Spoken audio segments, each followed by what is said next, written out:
aerobic training, any sort of exercise.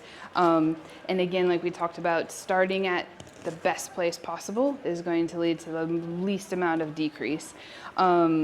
So a lot of this, we kind of talked about this last time too, with this, the 150 minutes of exercise per week is our goal. Moderate or vigorous. And then we've got the strength activity. The recommendation is 2 times a week. And that goes for, as it's 65 plus, same, but adding more balance training because of, again, those falls. So what was interesting is finding this graphic was kind of menopause specific. You look at these things, and you look at down on the bottom here, the number of minutes per week and the strength, it is the exact same as what we should be doing pre-menopause, just as a regular, normal human. That's kind of the goal.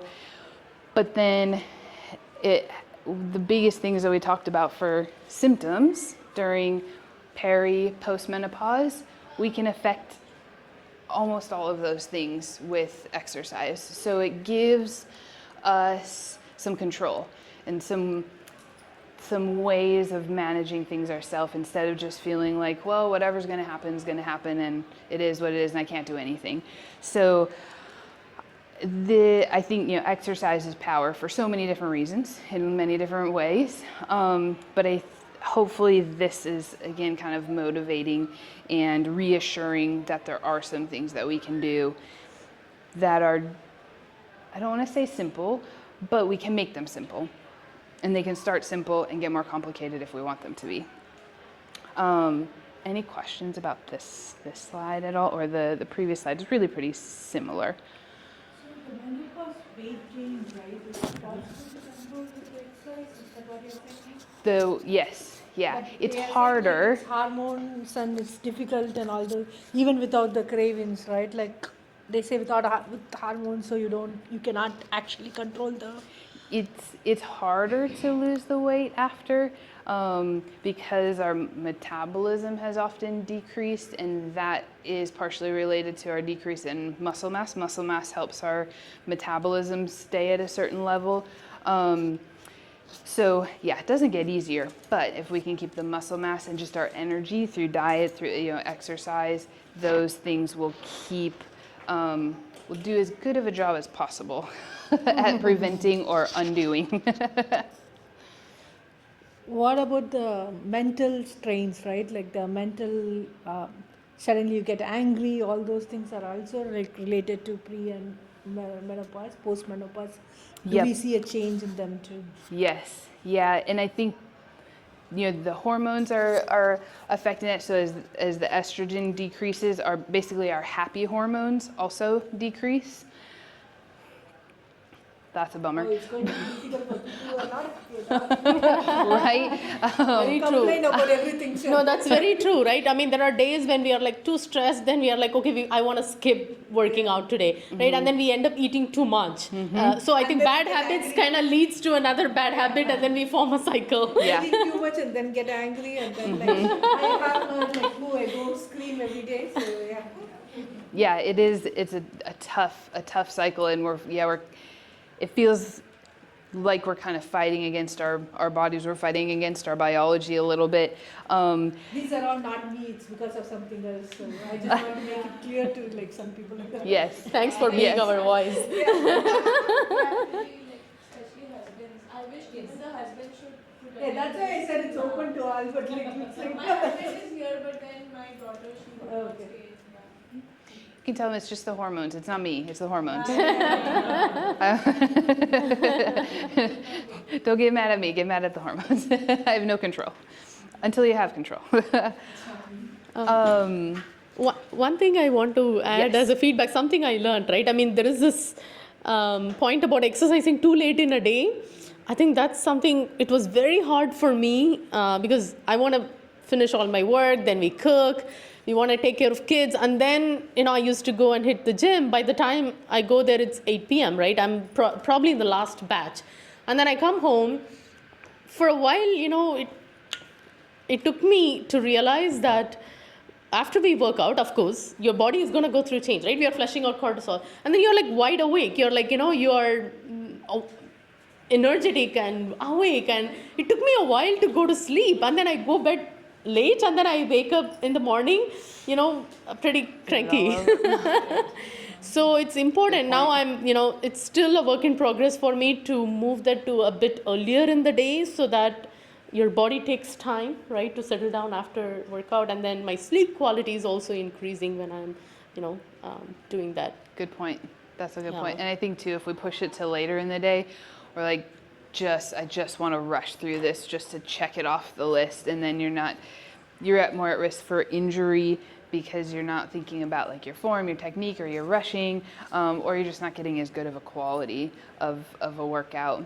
But again, like one more drawback is that if people like me, if I miss one day, it becomes a habit for me. If I Yeah. do one day, it becomes like 3 days. After True. that, I have to push myself again. True.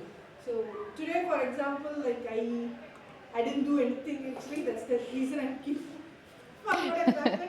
not going to help, but like at least it gives me that mental thing. Like tomorrow I should try, right? And it's very difficult to push myself because like okay, I have like annual day, I have this, that kind of thing, and like that's the last thing I want to do always. Yes.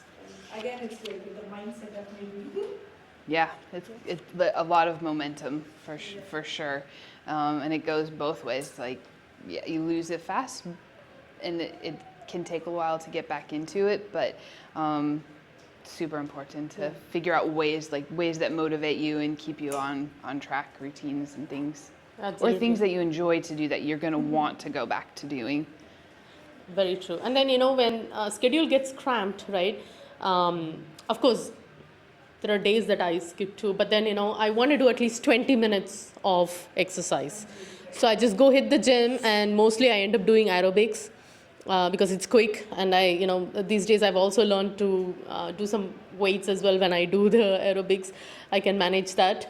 So it's kind of, done in one shot, but at least 20 minutes, hit the goal and come. So when I have more time, I spend 45 minutes to an hour. So that's something, we can try incorporating. Not always easy. It's not easy. Yeah. Then you just try to find a reason to skip the last thing. Yes. Yes. Yeah, it's the easiest thing to Again, I'll like, skip everything that. is reason, right? That's what like you can be here and cannot be there. It's like how you prioritize your life. Yeah. Very true. They say we make a decision and collect supportive arguments, right? we backfill. Right? I'm good at that. Time to do a raffle, the first raffle. let's Yeah. do a Yeah. raffle. So I really want to thank, Sadhguru Jewelers here for sponsoring our raffle. So we have actually for the people who have registered, we want to go first. Really appreciate you taking time and registering because I was literally nagging everybody. Please register, please register. So people who have registered, I really want to go first, and we are going to do a raffle, and Sadhguru Jewelers is going to sponsor. Do you want to come And pick that up the set is raffle? so beautiful. I already peeked at it. It's so beautiful. Can you pick a raffle? Sweetie, come here. Do you mind picking one sheet? Let's take a photo 1 second. Sorry. One sheet out of this. You want to open it and read?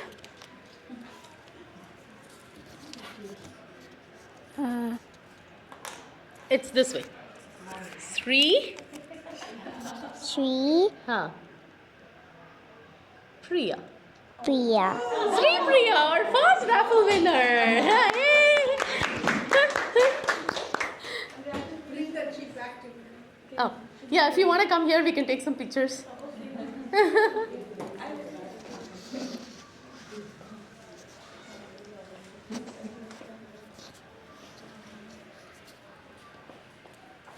Picture ready.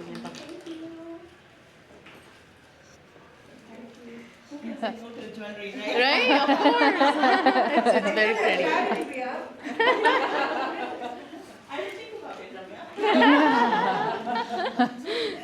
I don't think she's going to think about it. So we have 2 more raffles coming up. Okay? Yeah, you still have a chance. We have 2 more. You don't have to steal hers just yet. Give her a ride back. Oh, she'll conveniently forget it in the car. Yeah. And I really appreciate you doing this. Means a lot to us. And I would encourage everybody, to go check out what she has. And she has an Instagram page as well. The best thing I like about her collection is she has affordable and very unique designs. I fell in love as soon as I saw the Instagram post, and then we were chatting, and then we connected in person at an event. And then when I mentioned about this particular session that we are doing for our communities, she immediately agreed to come and be there. So really appreciate it. Really personal. I'm not here for any promotion or anything. It's just like I said, my mother is going through breast cancer treatment right now, and even the menopause thing hit me because one of my friends is going through it in her early 30s. So I thought this is something which is very important, and we all should be aware of it. So thank you for this opportunity. Actually. Thanks for supporting. Thank you so much. Yeah. Affordability is a big thing in Seattle, so something affordable in Seattle. Yes. Becky, I Yes. have one question. Yes. So recently, like when I have, so the challenge which I'm facing while doing the exercises, I have felt that my lower part of the body has become very weak. Like my knees have become weak, not in the romantic sense, Yeah. and so like I can walk for hours, but I'm not able to do strength training or very vigorous intensity aerobic exercises. My arms feel okay, I can carry on, but my legs, I'm not able to cope up with that. So how do I recoup on that? And it's not pain related. It's just No. just doesn't feel as Yeah, I as just strong. don't have the stamina or to run, even jog sometimes. So I find that challenging. I th- So is that linked to menopause in some way, or is it just my body not adapting to it? it could be a little bit of both. It could be that because there could be more inflammation in that area because it's taking more strain. And, it's holding your body weight versus our arms don't have to do at that amount of weight. But it also could be maybe you're fatiguing faster because again they're taking more. Your leg muscles are having to do more are taking more strain. They're having to do more lifting. They're having to do more volume lifting, and so they wear out a little bit faster. The often too our leg muscles are everything's connected, and so sometimes if we're weak through here, which probably I won't assume many of us are, that's going to affect how the rest of the muscles are functioning. So it could sometimes there's one place that's weak, and again, where a lot of us are weak through our core, and that leads to kind of a chain of events. So maybe it's something as simple as kind of strengthening the center, and that gives you a better foundation and a better base to work off of. So I also had a question. So one thing I've noticed, not necessarily at this age, but kind of throughout my life, is when I vigorously exercise, my period comes sooner than usual. That's a Like thing. sometimes as quick as the next day or the end of that day. So I was wondering if you know of any connection between vigorous exercise and, your cycle. I don't know all of the details. I will be honest, I won't pretend to just throw something together, but there was working out too strenuously is one of the things that it says can trigger menopause symptoms. So maybe that irregularity. menopause symptoms. Okay. It's just Because you said you've had it for a long time. When I was young. Uh-huh. Like Interesting. teens, 20s. It's interesting because you more often hear of it the opposite, where people that work out really strenuously, they don't have a period. Like teenagers, if they're really serious in some sort of sports, they don't start their period until a lot later in life. So I wouldn't know quite how to assess I was how. just curious. Yeah, it is interesting though. It would be interesting to know if that would still happen. Not that I'm saying you should definitely go exercise Oh, really, yeah, really it hard. still happens. Really? Whenever I'm on the Interesting. elliptical longer. I mean, when it's Okay. closer to, when I'm actually supposed to get it, but it'll Yeah. advance it even by 3-4 days sometimes. So, Interesting. and it happens consistently. So Okay. that's what I was wondering. Okay. so I just Regularly know. irregular. Yeah. No, I don't know. Okay. But sorry. That's okay.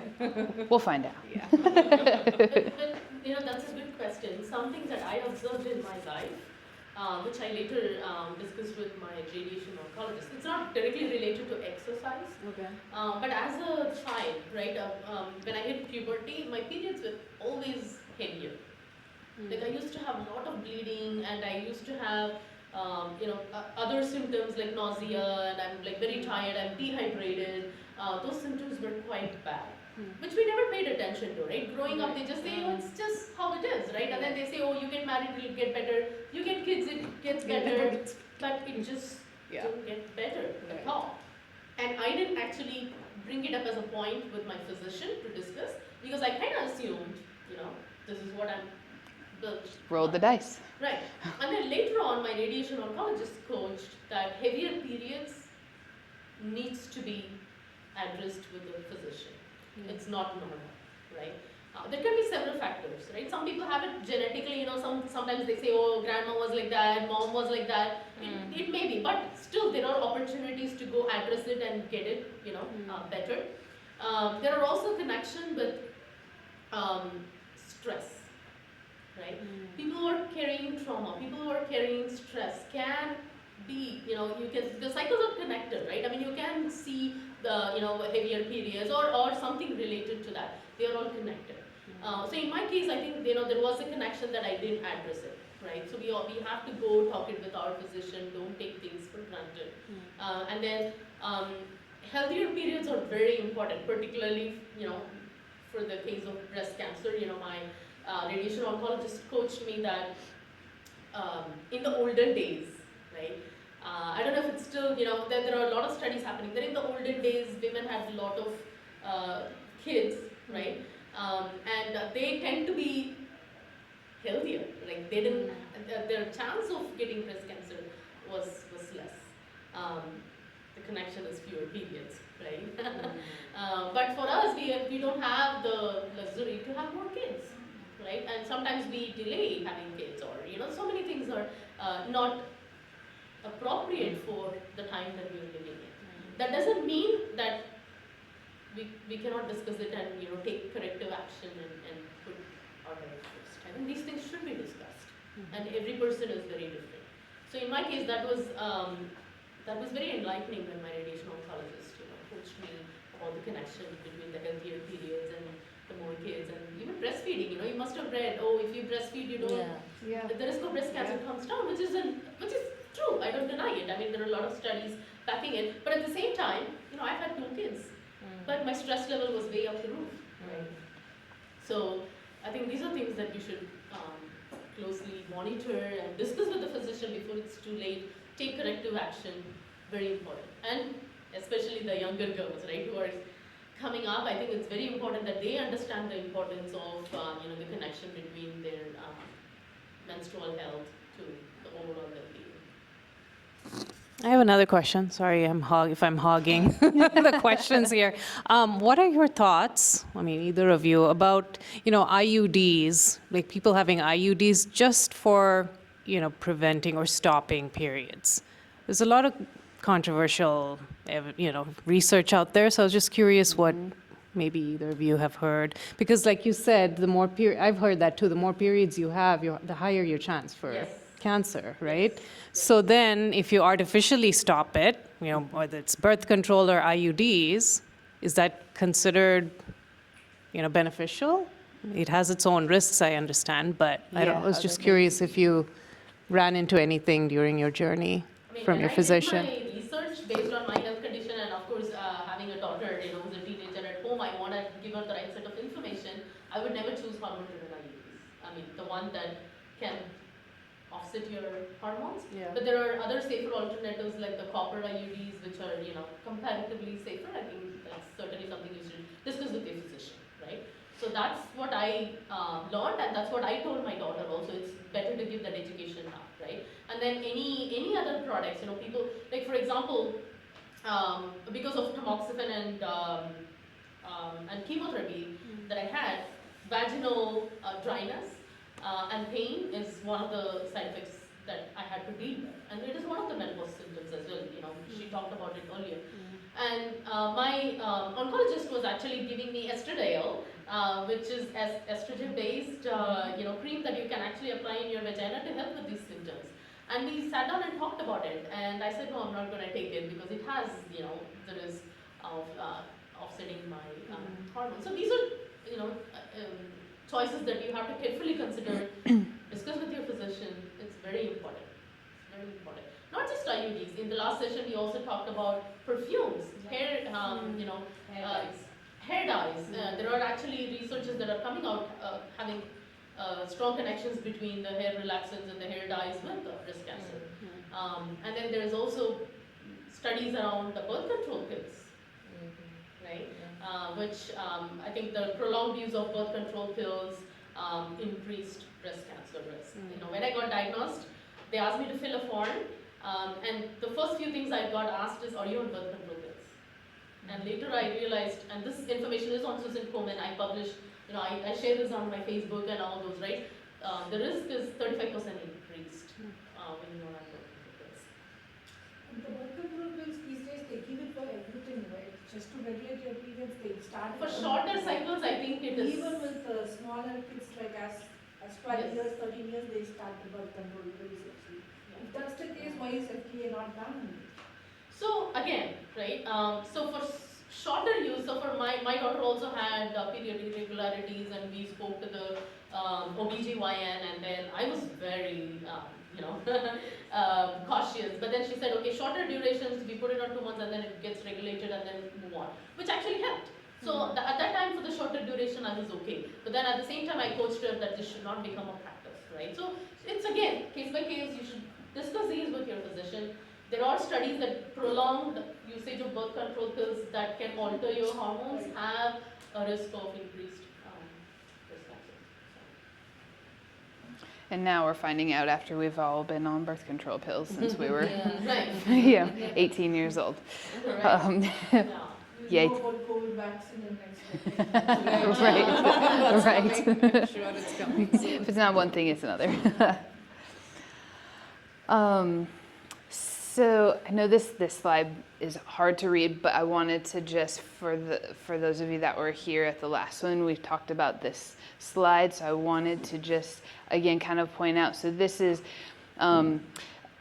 basically exercise benefits for those people dealing with cancer, and it's also broad. It's also meant to help guide for prevention of cancer, but if you can kind of see the fuzzy numbers, it's all the same numbers as the other charts that we were looking at. So there's not a lot of difference, but then you look at it helps exercise, helps with fatigue, quality of life, function. I've said function like 18,000 times because I'm a PT, anxiety, depression, and then bone health and sleep. So many of those symptoms that we talked about already, more evidence, and so all of these have found strong evidence. This is moderate evidence, still all important, still all very similar to all the other things we were talking about. So again, just kind of layering on the benefits of exercise. So we already kind of went into all of this. What do we do with all this information? And it is every person will choose a different route, and that's okay. But talking with your doctor, advocating for yourself, don't let your doctor just say, oh, tut, sorry, you're a woman. Deal with it. Support groups, family, friends, talking to other women, work off of each other's strengths, help each other with each other's weaknesses, and this is life, and this is what we go through, and we're all going to go through it, so we can just lean on each other and take advantage of each other. talking to mental health therapists, counselors, using alternative medicine, supplements, vitamins, all of that sort of stuff. It's very individual.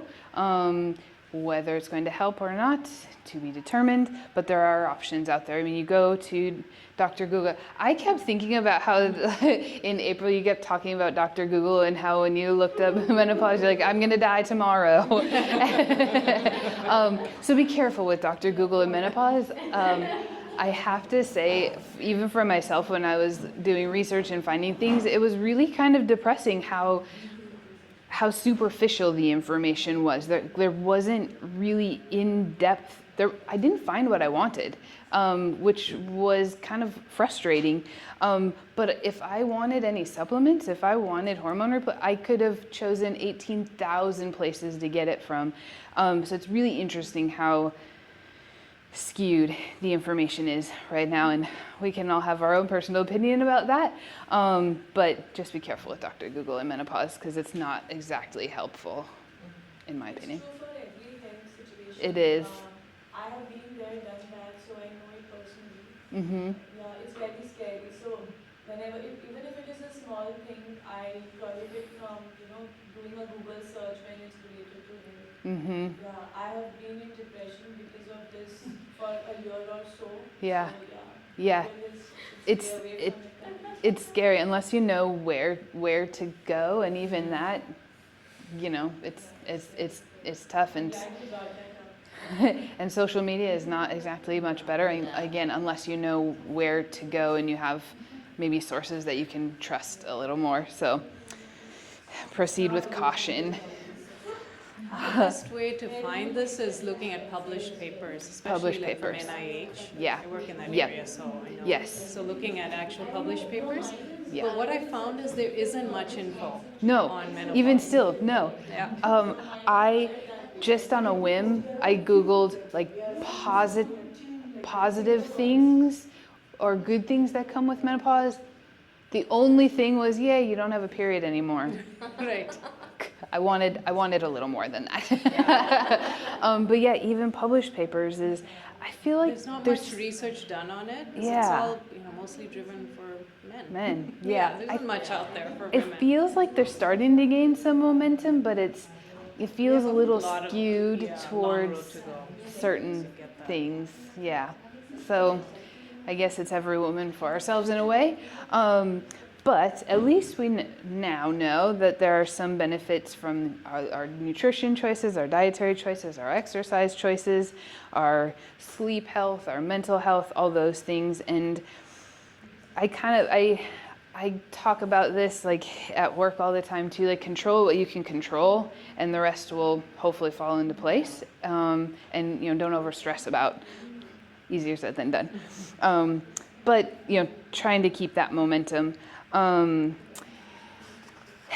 Again, easier said than done.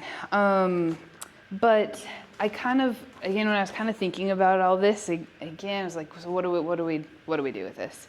And I came back to like the power of perspective. There's some things with all this we can't change how our bodies are changing. We can't change the physiology, but we can change how we react, we respond, we think about it, how we perceive things. And so the glass half full, glass half empty, I think is going to be important for us as we go. And I liked this quote: "The reality of life is that your perceptions, right or wrong, influence everything else you do. When you get a proper perspective of your perceptions, you may be surprised how many other things fall into place." And I think that can just be such a chain of events, especially with these menopausal symptoms that, again, we can't necessarily change, and there may not be a lot of options for us in the typical like healthcare medical sense. So we have to kind of take that control for ourselves. And thinking about how scary all this stuff can be, going to Dr. Google. this also stuck out to me. So we're not wired for change. We don't understand what's happening and we become fearful. And our body's response to emotion, difficult emotion, is always going to be physiological. So that psychosomatic pain is big. If we feel out of control, if we feel helpless, our body is going to feel that. And that is going to exacerbate the things that we're feeling just based on our physiology and the things that are happening. And I haven't read this book, but I bought it because I'm going to read it. This quote came from this, and the kind of the description about the book is regaining our footing in the midst of struggle. And it feels it felt a little weird thinking about these menopausal changes as struggle, but really that's really what it is, or what it is going to be. And you know, with these emotions and how we feel them in our body, it can lead to things like chronic pain and chronic inflammation. And there are resources. There's a lot of really cool pain science information. And if anybody wants to talk for the next 3 hours about pain science, I'm your person. But I think, you know, again, managing what we can manage as far as our emotional state, that's going to help give us control over maybe how our body is feeling too. I just have a quick question on the post-menopause. So Yeah.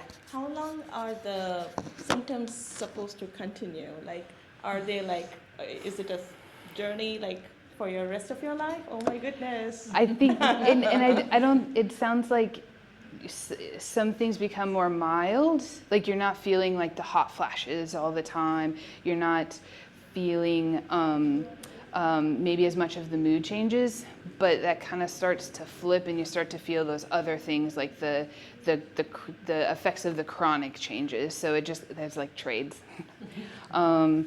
But again, probably different for everybody, you know, different how low their estrogen levels get, where they started, and different for everybody. Yeah. It's a powerful quote, though. Yeah, it's big, right? Realize it, yeah.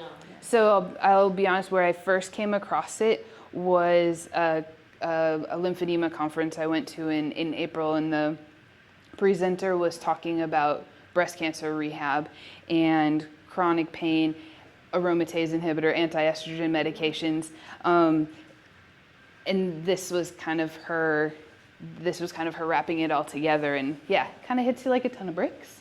But it's real. I mean, and in working as a PT, you're fearful, you're nervous, you're anxious, and your pain goes up. There's so much of my job too is just getting people as much outside that fearfulness as possible. Like most people only go through breast cancer one time, and so they don't know what to expect, and so it's scary, and they don't know what's going to happen, and so they stay very tucked in and very, very guarded. And like peeling that first layer away and making them feel comfortable being a human again is hard, but also big. And this is not exactly the same, but there's some similarities, you know, like we talk about all these terrible symptoms that we're going to feel, so it kind of makes you want to just like sit in this chair for the rest of your life because it's scary. Like I might lift up a weight and my leg might break. So, you know, having the understanding, knowledge, confidence that it's going to be okay will just build on itself. Monisha also brought up a great point, and I feel like it is as important as exercise, which is just having that social circle of friends to talk and discuss, so you don't feel that you're alone on this journey. Because if you're always talking to people or whatever, right, it is just going to exacerbate your already stressed up mind. Right. But I think when you talk to people, you know, that fearful factor comes down, and you're able to change that perception because you're looking, and your friends will cheer you up and they'll put you at ease. The peeling of that on, that would become much more easier. Yeah, definitely. And just sharing, like not feeling like you're the only one going through these things is really powerful too. That's again breaking our mental barrier, right? Like it's same as like home care and that is like for us we are tuned to not overshare, tuned to not, there are these things you cannot talk about and these are things you cannot tell. Mm-hmm. And deceiving judgments again, like when you share, be it friend or whoever, don't care about judgment. That's the biggest thing I'm learning right now. It's their wish to judge. You are not the one to decide whether they have to judge or not. To go into that cycle, it adds to your personal mental strength, right? Like, I want to share, I will share right now. If you're going to judge, it's fine. Like, then you know the friends you can keep close and you don't want to keep close. And not, don't need to break, but like the amount of sharing and all those things. Mm-hmm. And Picking there your is tribe. nothing that we cannot share. Like I know we are all tuned to say like, okay, don't talk about this, don't talk about that. The periods is like you cannot say like you have periods or whatever. It's not the same thing. And mainly we have to educate our boys on it. Our boys needs to know so that like they don't go into the same relation as such. Mm-hmm. Very good comment. I think it's Yeah. as important to educate our boys. Mm-hmm. So I have a question. So early menopause has these side effects of like osteoporosis and cardiovascular disease, but does it reduce your chances of getting cancers like the breast because of the low estrogen? Or because I see like sometimes I read like the longer you have your periods, the longer your lifespan is. Mm-hmm. So is it like good and bad thing about early versus later? Yeah, I think so. And maybe it comes back to too, like how many periods you've had affects Okay. things. But there's with breast cancer, there's estrogen related breast cancer and non-estrogen, so it doesn't necessarily decrease your chances of breast cancer as you're further into postmenopause. Unfortunately, I've got patients who are in their 80s with breast Okay. cancer. Yeah, 70, any age, any decade. I don't know about other cancers, to be honest, if there's an effect on different types. I can't speak to that so much, but I think it probably comes back to like relatively how many periods you've had, and how that affects your estrogen levels. Oh, how many periods since your puberty? Yeah, Okay. yeah. So I think isn't there concern too, and you guys might know this better than me, because girls are starting to menstruate earlier. Yeah. That's kind of affecting risks and concerns. Yeah. So That's true. And see, again, I don't know where that information came from, but at least the coaching I received from my radiation oncologist, like she mentioned, there are estrogen, like hormone-driven cancer and non-hormone-driven cancer. For certain types of hormone-driven cancer, we have better treatment options. There's no cure yet, right? I mean, people confuse it. There are treatment options to tackle this better and add more years to your survival rate. My radiation oncologist told that earlier women used to have a lot of kids. They were breastfeeding. When they breastfeed, also we don't get periods, Correct. right? So the fewer periods attributed to better health, and they had lower risk of breast cancer. That's what he coached me. But again, I don't know where this information that you studied. No, and generally, if you like Google, like you say some people say like 55 is a good age to get your menopause, but some say like going past 55 is bad because of continued estrogen secretion. So, so I was like, there are some benefits with an early menopause. Like in some diseases, you are proof from it. But I think, it could have yeah. certain advantages for sure. I had this conversation with my PCP right last year when they said like, okay, it totally depends on your gene. It totally depends on your the way your setup is. I always thought it's more hereditary, and like it could be hereditary, it could be your environment. Everything comes into play actually. So there is no one set of rule like this is correct or this is not correct, right? Again, like yeah. So, and these days the girls are getting like way earlier than what we used to do. So again, it's not, when we ask like whether it is wrong, should we change our food habits, all those things, the only answer is like no, that's how it's evolving, right? So yeah. Hey, is it a good time for the second raffle? Yeah, we should. Becky, I just Don's point, are there some simple exercises that we can do where we can manage our estrogen level? Is it possible to exercise? Right now? No, no, I'm just asking. No, I'm just kidding. Yes. There's nothing specific that's going to help estrogen levels more than others, but nothing directly will affect estrogen levels. But the strength training is going to give you the most bang for your buck in not necessarily avoiding those like the muscle loss, the bone density loss, avoiding the symptoms as much as possible. Strength training is going to be the most direct and effective there. And it's good to not fall. That's another benefit of that. So yeah, strength training is definitely a big, I would call it a priority, but it's not necessarily directly affecting your hormones. So. Harini, do you want to come on the front? You need to pick one more pin. Yeah, so before we do the raffle, I just want to do a shout out. Yes, I have one slide. For So Ram perfect. Sundar Real Estate and Peacock Fashions by Jayanti. And she graciously gave a raffle to support this event. She could not be here today, but they definitely want to encourage this, and hopefully for the next time, my friend will be here. Again, I peeked at this set. It's very beautiful, and we opened the raffle for everyone, even if you didn't register. So let's go for it. Harini, do you want to pick one? If it's your mom's name, I'm taking it. Okay? It's Lalita. I saw from here.